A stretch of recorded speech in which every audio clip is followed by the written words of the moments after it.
નમસ્કાર વિદ્યાર્થી મિત્રો, જીપીએસસી મેન્સ માટે છેલ્લા 6 મહિનાથી આપણે એકબીજાના સંપર્કમાં છીએ અને આ છેલ્લા 6 મહિનામાં આપણે ઘણા બધા લેક્ચર થકી જીપીએસસી મેન્સમાં કેવા આન્સર પૂછાય છે અને એ તમામ આન્સર કેવી રીતે લખવા જોઈએ એ તમામ માહિતી આપણે મેળવીએ છીએ. સો જે 8 જાન્યુઆરી 2023ના રોજ પ્રિલિમિનરી એક્ઝામ લેવાઈ હતી એની મેન્સની ડેટ હાલમાં જીપીએસસી આયોગ દ્વારા જાહેર કરવામાં આવી છે અને ખૂબ લાંબા સમયગાળા બાદ આ ડેટ જાહેર કરવામાં આવી છે. અને કદાચ આપણે આજથી ગણીએ એટલે કે 28 નવેમ્બર 2023ના રોજથી ગણીએ તો 19 ફેબ્રુઆરી એક્ઝામ છે, તો આપણી પાસે 75 થી 80 દિવસ જેટલા સમયગાળો આપણને મળી રહેશે. બીજી બાબત કે આ જે પણ ટાઈમ ટેબલ છે એ 19 ફેબ્રુઆરી 2024 થી લઈને 24 ફેબ્રુઆરી 2024 સુધીનો છે, એટલે કે સોમવારથી લઈને શનિવાર સુધીનું છે. 6 દિવસનું ટાઈમ ટેબલ છે, એટલે આપણે સરેરાશ અંદાજ મેળવી શકીએ કે ડેઈલી એક પેપર લેવામાં આવશે. ડેઈલી જે 2 પેપરની પેટર્ન હાલ સુધી જીપીએસસીની ચાલી રહી હતી એને બદલે હવે દરરોજનું ખાલી માત્ર એક પેપર લેવામાં આવશે. સો આ અઢી મહિનાના સમયગાળામાં તમારી પાસે જે 75 દિવસ છે એ 75 ડેઝને યુટિલાઇઝેશન કેવી રીતે કરવું એ તમામ માહિતી આપણે ભવિષ્યમાં જોડાઈને આપણે જાણીશું. પણ હાલમાં તમારે બધા મિત્રોએ શું કરવાનું છે કે તમારે જીપીએસસી વર્લ્ડ ઇનબોક્સ નામની જે ટેલિગ્રામ ચેનલ શરૂ કરવામાં આવી છે એમાં જોડાઈ જવાનું છે. એમાં મેન્સના ક્વેશ્ચન અને આન્સર મૂકવામાં આવે છે, આપણે જે વિડીયો લેક્ચર આપણે લઈએ છીએ તે મૂકવામાં આવે છે. આ ઉપરાંત માઇન્ડ મેપ પણ મૂકવામાં આવે છે. ઉપરાંત તમને પ્રિલિમ્સના ક્વેશ્ચન તેમજ જે ઇન્ટરવ્યુના ક્વેશ્ચન છે એ પણ મળવા પાત્ર છે. જે જીપીએસસી મેન્સની એક્સક્લુઝિવલી પ્રિપેરેશન કરે છે એ લોકો માટે મેન્સના ડેઇલીના ક્વેશ્ચન છે, તમારે એને અડધો કલાક એના માટે મહેનત કરવાની છે. પ્લસ જે વિદ્યાર્થી મિત્રો અત્યાર સુધી આપણા વિડીયો લેક્ચર નથી જોયા એમને એક વિનંતી છે કે લેક્ચર નંબર 1 થી જે આપણે જીપીએસસી મેન્સ સંવાદ સિરીઝ ચાલે છે જે 6 મહિના અગાઉ શરૂ થઈ હતી એ લેક્ચર નંબર 1 થી લઈને લેક્ચર નંબર 70 એ 1 થી લઈને 70 લેક્ચર જોશે તો એમનો અડધો સિલેબસથી ઉપરનો સિલેબસ ઓટોમેટિક કવર થઈ જશે. પ્લસ એવા ઘણા બધા તથ્યો, એવી ઘણી બધી બાબતો, એવી ઘણી બધી લાઈનો તમને મળશે કે જે તમે મેન્સમાં એડ કરશો તો તમને જે પેપર ચેકર હશે એ અડધો માર્ક, 1 માર્ક, 1.5 માર્ક તમને બાકી બધાના કમ્પેરમાં વધારે આપશે ને જેને કારણે તમારું લિસ્ટમાં નામ આવી શકવાની પોસિબિલિટી વધી જશે. તો તમારે જે પણ ટાઈમ ટેબલ બનાવે છે એ ટાઈમ ટેબલમાં તમારે શું કરવાનું છે કે દિવસના જો તમે 10 કલાક 11 કલાક વાંચતા હશો તો એમાં તમારે 1 કલાક જેટલો સમયગાળો આ વિડીયો લેક્ચરમાં માટે ફાળવવાનો છે. બીજા 1 કલાકનો સમયગાળો જીપીએસસી મેન્સના પ્રશ્નોને લખવા માટે ફાળવવાનો છે અને આ પ્રશ્નો આપણા ટેલિગ્રામ ચેનલમાં ડેઇલીના લેવલ ઉપર મુકાય છે. 2 પ્રશ્નો સવારે મુકાય છે, સાંજે તેના જવાબ 5 વાગે મૂકવામાં આવે છે. તમારે શું કરવાનું છે, સવારે જ્યારે પણ સવાલ મુકાય છે તમારે એક નોટબુકમાં એના જવાબ લખવાના છે અને સાંજે જ્યારે 5 વાગે એના જવાબ મુકાય છે તો તમે જે જવાબ લખેલા છે એની સાથે તમારે ચકાસવાના છે અને તમે કઈ કઈ ભૂલો કરી છે, કઈ કઈ વસ્તુ એડ કરવાની બાકી રહી ગઈ છે એ તમામ વસ્તુ તમારે 15 થી 20 મિનિટ લઈને એનાલિસિસ કરવાનું છે. આજથી કદાચ તમે 75 દિવસ ગણો તો તમારા 150 ક્વેશ્ચન લખાઈ જશે. 150 ક્વેશ્ચન તમે જો લખશો તો તમારી રાઇટિંગ પ્રેક્ટિસ એટલી સારી થઈ જશે કે તમે જ્યારે મેન્સ પેપર આપવા જશો ત્યારે તમારું ટાઈમ મેનેજમેન્ટ પણ સારું થશે. પ્લસ જે બે પેજના આન્સર આપે છે, 2 પેજ આપે છે એમાં તમે એટલું સારું લખી શકશો, એટલા સારા વાક્યો લખી શકશો, એવા તથ્યો લખી શકશો કે પેપર ચેકરને ખૂબ જ આનંદ થશે અને આનંદ થઈને તમને બધાના માર્ક્સ વધારે આપશે. સો આ ડેઇલીના 2 કલાકની વાત થઈ કે તમારા જે પ્રિપેરેશનનો સમયગાળો છે એમાંથી માત્ર 2 કલાક અમને જોઈએ છે, તમારા માટે જોઈએ છે, અમને જોઈએ છે પણ તમારા માટે જોઈએ છે. તમે અમને એ 2 કલાક આપો. પ્રથમ કલાક આ વિડીયો લેક્ચરને જોવાની શરૂઆત કરો નંબર 1 થી લઈને નંબર 70 સુધી અને નંબર 2 જે મેન્સના ક્વેશ્ચન અને મેન્સના આન્સર મુકાય છે એનું પણ તમે આદત પાડો ડેઇલી રાઇટિંગ પ્રેક્ટિસ કરવાની. બરાબર. જે ભાષાકીય પેપર છે એનું પણ આપણે ભવિષ્યમાં થોડા સમયગાળા દરમિયાન આપણે ચાલુ કરીશું કે ભાષામાં કેવી રીતે પૂછાય છે, કયા કયા ફોર્મેટ હોય છે, તમામ બાબતો સાથે આપણે આ સંવાદ સિરીઝ છે એમાં જ આપણે જોડાઈશું. બરાબર. હવે તમે જે થંબનેલ જોઈને આવ્યા છો એ થંબનેલ છે કે આ જે 30 નંબરની એડવર્ટાઇઝ હતી, 30 નંબરની એડવર્ટાઇઝ એટલે કે આના પહેલાની એડવર્ટાઇઝ હતી એમાં સૌથી ભારેમાં ભારે સવાલ પૂછાયો છે એ સવાલને આજે આપણે સોલ્વ કરવાનો છે. તો કોઈ પણ વિદ્યાર્થી મિત્રો જેણે 30 નંબરની એક્ઝામ આપી હશે તો એમને 2 થી 3 ક્વેશ્ચન ભારે લાગ્યા હશે, બાકી બધા ક્વેશ્ચન એવા હતા કે અટેન્ડ કરી શકે, કંઈ ને કંઈ લખી શકે. અને 2-3 ક્વેશ્ચન ભારે હતા એમાં સૌથી ભારે કોઈ પણ વિદ્યાર્થીને પૂછશે તો કાલે જે તમને ક્વેશ્ચન મળ્યો એ એનું નિરૂપણ કરશે. કાલે તમને કયો ક્વેશ્ચન મળ્યો હતો? કાલે ક્વેશ્ચન તમને આ મળ્યો હતો. કયો મળ્યો હતો તમને?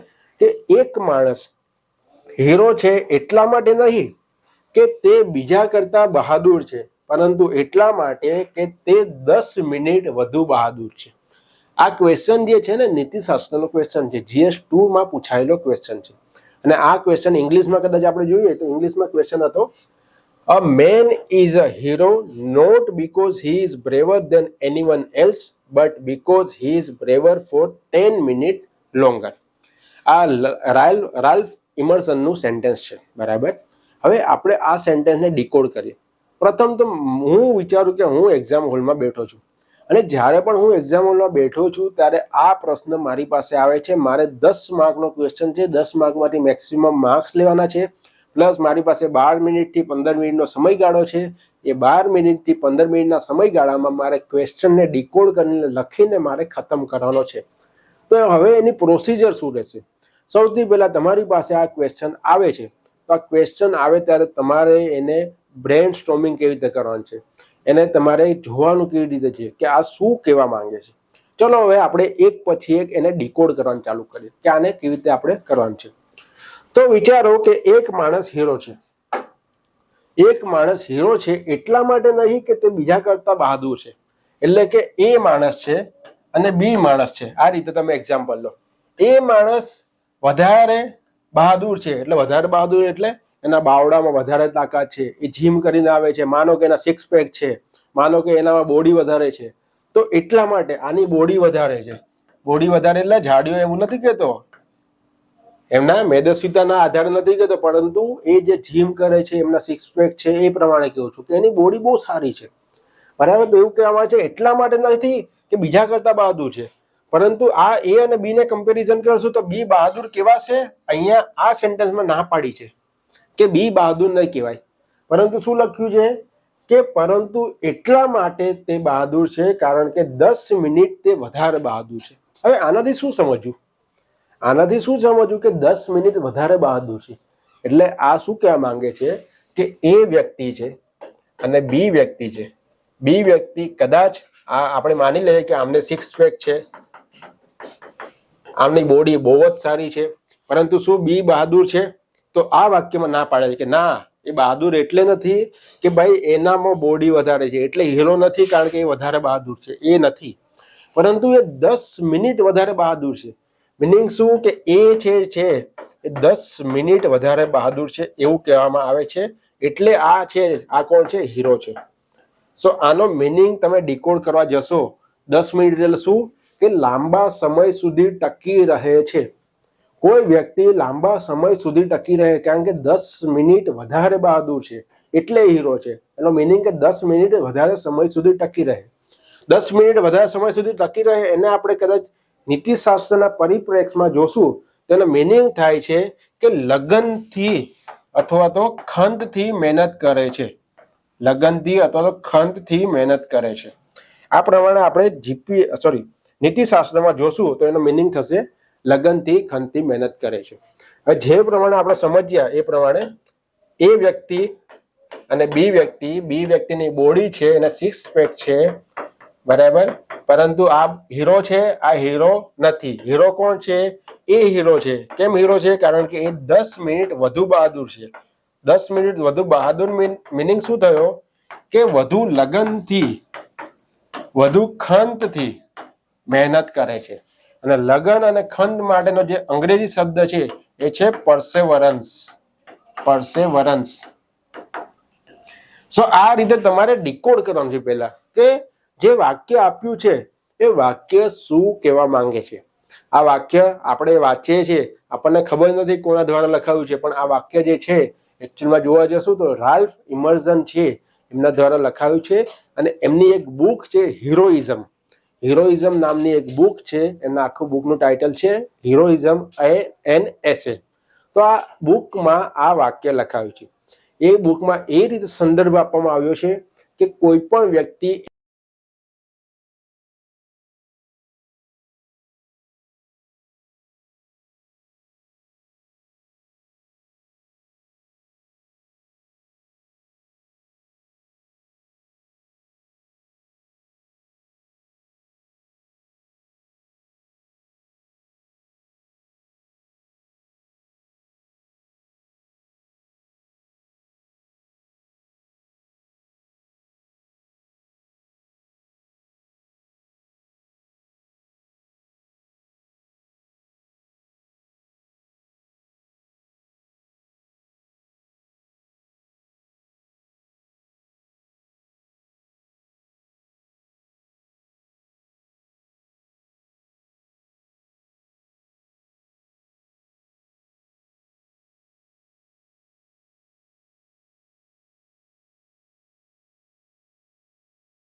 સો કન્ક્લુઝન આપણે જોવાનું છે. તો કન્ક્લુઝન જે 2 પેજમાં છેલ્લે આપણે લખવાનું છે કન્ક્લુઝન.